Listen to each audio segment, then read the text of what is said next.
Guys welcome to my channel. So இன்றைக்கி நம்ம என்ன பார்க்க போகிறோம் அப்படின்னா, பாண்டுக்கு ஒரு சாபம் வருது.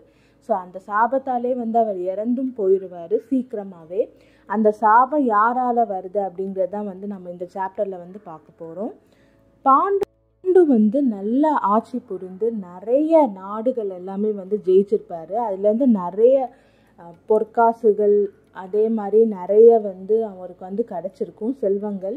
அது எல்லாருமே எல்லா ஏழை மக்களுக்கும் கொடுத்துருவாரு. அது மட்டும் இல்லாமல் அவங்களோட ஃபேமிலி மெம்பர்ஸ் எல்லாருக்குமே அந்த அவர் ஜெயிச்ச எல்லா செல்வங்களையுமே பிரித்து கொடுத்துருவாரு.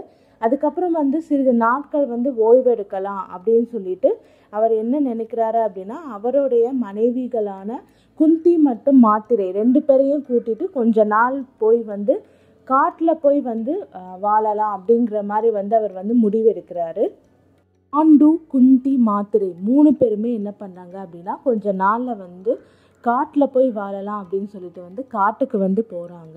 அப்போ ஒரு சமயம் மாத்திரை என்ன பண்ணுறாங்க அப்படின்னா, பாண்டுக்கிட்ட ஒரு மான் வேணும் அப்படிங்கிற மாதிரி கேட்குறாங்க.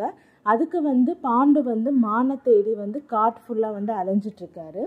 அப்போ 2 மான்கள் ஒரு மரத்தடியில் இணைஞ்சிட்ருக்கு. அது தெரியாமல் பாண்டு என்ன பண்ணிடுறாரு அப்படின்னா, அவர் அம்பு விட்டுறாரு. அதில் ஒரு மான் இறந்து போயிடுது. அம்பு எரிஞ்சதுக்கப்புறம் என்ன ஆகுது அப்படின்னா, அந்த மான் ஒரு முனிவராக மாறிடுறாரு. அந்த முனிவரோட பேர் கிண்டமா. அவர் பாண்டுக்கு ஒரு சாபம் கொடுத்துட்றாரு. இந்த மாதிரி நான் என்னோட மனைவியோடு இணையும் போது நீ என்னை இப்படி அம்பு விட்டனால நீ உன் மனைவி மேலே ஆசைப்பட்டு நீ அவங்களோட இணைய நினைக்கும் போது நீ இறந்து போயிடுவ அப்படிங்கிற மாதிரி பாண்டுக்கு அந்த முனிவர் கிண்டமா சாபம் கொடுத்துட்றாரு.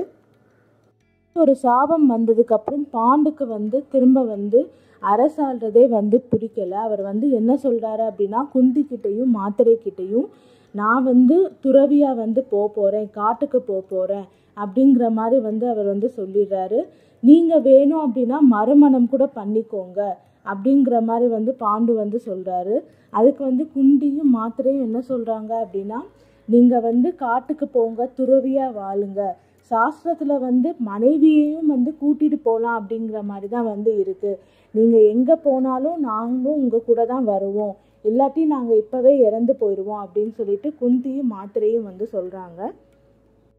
என்ன பண்ணுறாரு அப்படின்னா, பீஷ்மர்கிட்ட, விதுரர்கிட்ட, திருதராஷ்டிரர்கிட்ட இந்த சாபத்தை பற்றி எதுவுமே சொல்லாமல் நான் அரசானது போதும், நான் இப்போ துறவியாக போகிறேன், அதனால் துறவியாக போய் காட்டில் போய் வாழ போகிறேன், நான் போகும்போது என்னோட மனைவிகளையுமே கூட்டிகிட்டு போகிறேன் அப்படிங்கிற மாதிரி சொல்லிட்டு 3 பேருமே ஹஸ்தினாபுரத்தை விட்டு காட்டுக்குள்ளே போய் வாழ்கிறதுக்காக போகிறாங்க.